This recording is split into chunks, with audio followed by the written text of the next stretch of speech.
What's up and welcome back to Gabe Miller Music. Today I'm showing you my first day with the Dirtywave M8.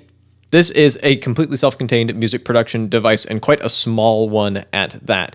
Completely portable, battery powered, and made by one dude. As a result, the user experience is very cohesive and in a way elegant, which I'll get into a bit later in this video. But first of all, I'm going to show you the unboxing, my first hands-on impressions, and the first few steps I took in learning it before taking a bit of time away from it and then coming back and having it all click. So let's get into it. All right, so this is the box that it came in. I'm not opening it here because there's personal information on there. Ooh, this comes in a rather nice little case. There's the little M8 right here. So that's why they packaged it like that, which is cool. Attention. Connect to USB to start M8 for the first time. I'll get to this in a second. We've got accessories. Converter cables, very appreciated. Stickers. Cool. And of course, in this little pouch, the main attraction. Oh, it's pretty. So this is metal. Clicky buttons. That is very satisfying. And then this is hands for scale. So it's a little bigger than I expected it to be. Haha. That's probably a good thing. And stuff clearly labeled. Learning the interface is definitely going to be interesting. Here's the back of it. But overall, this feels quite solid. Not really any flex in it. You know, it is metal. It's thin, which is, I think, a plus for something like this. So for ins and outs, you've got your audio, ins and outs, USB, and then MIDI. Hence the converter cable. Once again, appreciated. And little speakers. Damn, I kind of want to try to like pop the back off of this thing because I'm noticing these little screws here. I'm not going to now, but I'm curious. Let's plug it in. All right, so I've got a USB power bank that I'm going to plug this into. The little paper thing says that... Oh, let's get some audio in here. Play a little bit of this real quick.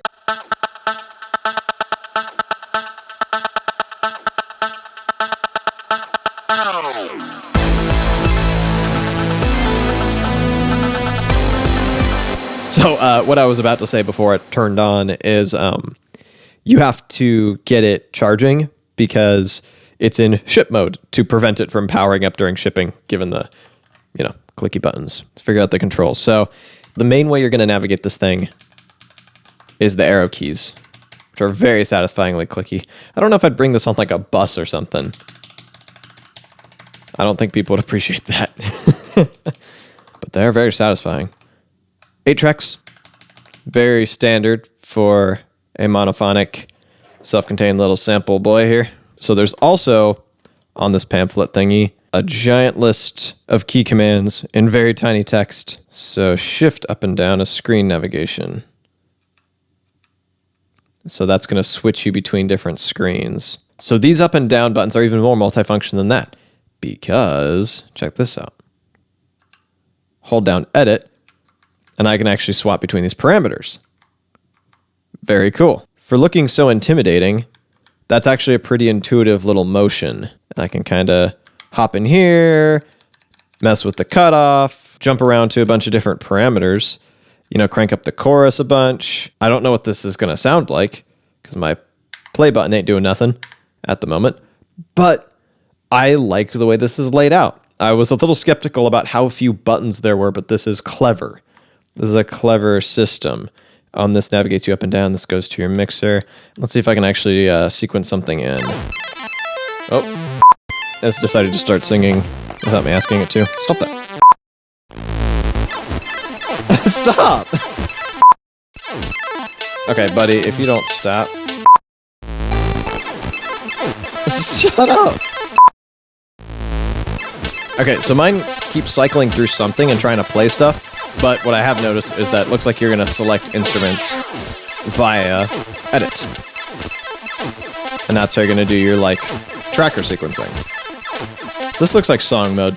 This looks like the part where you're going to actually punch in your tracker type stuff. So let's hit edit. So there's your note. There's your velocity. There's your instrument. Hey! So now, if I hit play... Oh! to do something wild and wacky. So I've got effects in here, and it'll say what the effects are. Look at me. I like that it plays the sound and what's happening to it. I think I'm putting a different effect. Just really, really go for it on the chorus. So let's go back. So that's how I'm auditioning notes. Let me just put in one at a higher octave. Like I'm just trying to get the hang of the interface. Kind of on a whim here. Yay! We've created garbage. Let's just send that all the way down. Okay, so that's a phrase. I very much like the use of the edit button to audition sounds. I think that's pretty clever. The tracking stuff in actually feels quite intuitive. I was worried about how hands-on this device would feel. So far, it feels fairly hands-on. I'm still super lost, to be clear, but I'm figuring this out. I haven't looked at a manual. I've not even watched a video, to be honest. I ordered this purely because it was requested and because it's a tiny sampler, and I'm already, like, sold. So let's switch out my instrument type. Edit. Lose changes to instrument? How do you hit OK? Macro synth. So wait, shift to go back to my little Doot window. Like, this thing is not just a sampler. It's got engines, which is bonkers for something this small. I mean, I know other stuff has done it too, but it's still... the coolness has not worn off for me of stuff like this existing at all. I wish I could audition it here, though. Oh, so it's letting me play my sequence. Excellent. Timbre. I'm just, like, changing settings at random. Turn the filter on, maybe. Send the cutoff down. Send it way down. Send the resonance up, maybe. Mixer. So that's the table. That's the phrase. And I guess you could probably chain the phrases together. Groove. Y'all, I am very impressed at the user interface stuff I've seen so far, and at the same time, completely friggin' lost. Here's my project. Tempo. Output volume. I would like to turn that, like, all the way up, please. Hey, there's my terrible little bass line in here. Oh, boy. That's not what I wanted to change.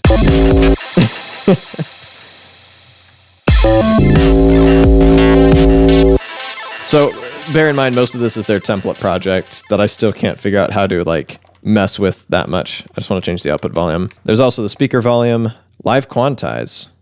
Does that imply the existence of live recording? Probably. All right, I think I've hit the end of what I can do going in completely blind.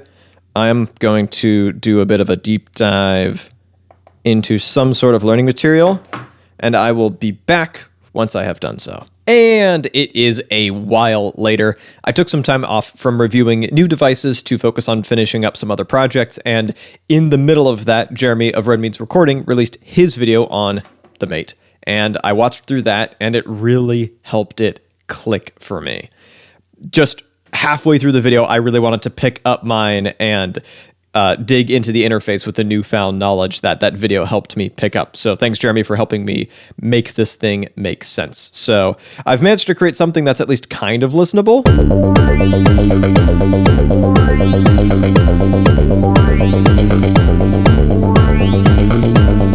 Using mostly the built-in synth engines, which is really neat.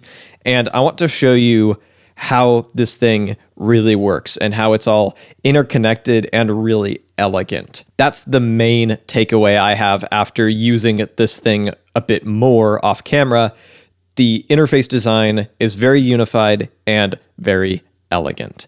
So I should mention, normally holding this thing in my hands is by far the most comfortable way to use it, but for the sake of the video, I'm going to lay it flat on the table with its little rubber feet so it stays in place, and that'll make it easier for you to see what's going on. Some of this might retread territory that I discovered organically in the first section of this video, but this will be a little more unified. So hold down Shift and use the arrow keys to navigate around the interface. We discovered that pretty quickly.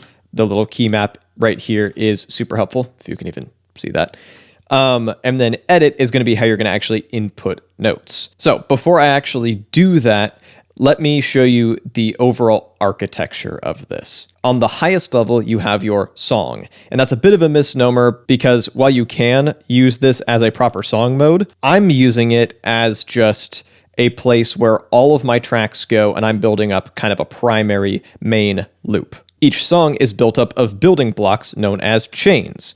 And these chains are, well, as they sound, chains of individual phrases, which are basically the smallest fundamental building block.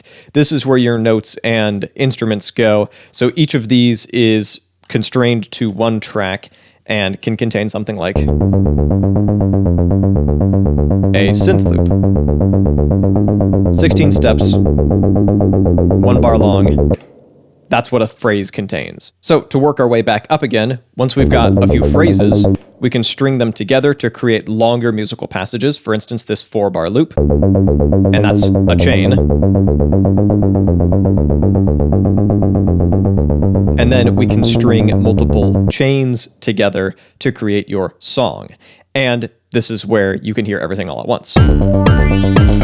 It's also worth noting that you don't have to work on stuff in isolation the way that I just showed you. If you hit play while the song window is shown, you can then navigate elsewhere and hear everything all at once, so you can make adjustments to notes, instrument parameters, and all that kind of stuff in context, which is super nice. That's a really clever way of handling it on something that's very small and lacks a ton of buttons. So let me actually show you how this works. I'm going to navigate to track 1, which contains my ARP. I'm going to hit play to play the whole overall song, and then I'm going to navigate drilling down to the phrase level. Then I can hold down edit and edit each of these steps, either in small increments, using the side-to-side keys, or in large increments with the up and down. And I'm just going to make some blatant changes. This is going by octaves. That obviously sounds like garbage, but hopefully it makes it obvious what I'm actually doing. And you can also create steps by hitting the edit button, or you can audition each individual step as well. Also notice how the note on the step is showing on the sidebar. This is really nice if you're working in a separate track and you're trying to check which notes are on top of each other on different tracks. So check this out. If I go back to the song and hit play, you can see how these notes are changing on each track. Like I said, that's elegant. And I don't have to play it like this either. I can hear this in isolation. And this is just one singular phrase that's going to loop over and over until I stop it. So let me show you some other stuff that I can do, because this is made using the built-in synth engine. This is the macro synth. And I've got all these parameters to deal with. And this looks intimidating until it isn't. So you've got your basic stuff like the waveform shape, the timbre thereof, and you can just adjust this once again by holding down edit, and then major amounts with the up and down. That's about as good as it's going to get in terms of speed and hands-on-ness on a device this small, especially without any knobs. Very impressive. Color. I'll leave that alone. Mess with my cutoff.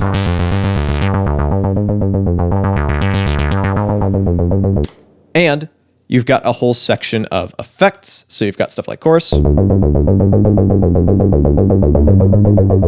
probably a bit much. Delay. And these are sends, by the way. And if I go up, you've got a whole section of envelopes and LFOs. 2 envelopes and 2 LFOs, which is lovely. And it's just really clean. You can immediately see what each envelope and each LFO is controlling, and you can easily control the main parameters that you need to. So for instance, I've got this envelope set to the cutoff. So let me just mess with the amount. Mess with the decay, maybe. And you see how I'm shaping the sound. It's very intuitive, surprisingly so. Like, I genuinely didn't expect it to feel this intuitive and for me to figure out how to design sounds this quickly. But it was very little time before I was very comfortable designing at least basic sounds, which is really neat. I'm still building up my muscle memory, but the interface, like I said, it just clicked, which was really neat. So what I have done here is I have chained together 3 instances of phrase 2 and then a phrase 3 that has a little variation. As is kind of standard with trackers, I can switch out the instrument. And I could do that on every single step if I wanted to. In this case, I'm just going to leave that all one instrument. And I've got access to things like effects. So I can either choose something sequencer-based, like note repeat, or I can use this to automate parameters. For instance, I could move the cutoff. So let's set this to something. And I have complete control over that on every single step. And I have 3 effect slots to work with. So I could have sequencer stuff, I could have automation stuff, all right here. With that being very quickly shown, let's go back to my main song. And let's choose a different track. So I'm just going to navigate to it with the arrow keys only. And we've got this kick. This is made using a sampler instrument. And you can go in, load your sounds, and those are going to be on the micro SD card. I haven't loaded in my own yet, but I absolutely will for future videos. But regardless, we've already selected that. And once again, you've got all sorts of control on shaping the sound. In this case, the main thing I've done is turned up degrade a bit to bit crush the living bejeebus out of it. And I've gone in and shaped it with envelopes, which is fun. You will have to create multiple instruments, which is easy enough. If you just go to a step and double tap edit, it will create a new instrument, just a blank one that you can go and then mess with. But we don't want that right now. And you can load in multiple sampler instruments, or you could do something like chop up a drum break or just a bunch of drums playing in quick succession and use that as kind of a drum kit, much like on the OP1. That I also intend to get into in future videos. But regardless, I'm back at my main song. I've selected my warrior synth. And in this case, the chains definitely were necessary.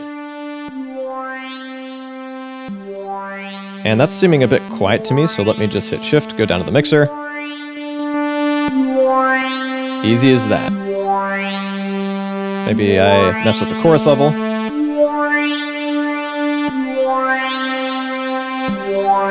This could definitely get a lot chunkier sounding with a bit more time put into it, but this is just for the sake of demonstration. And once again, I've got envelopes sent to stuff, and I didn't bother with the LFOs in this one, but I did for this final little percussion element.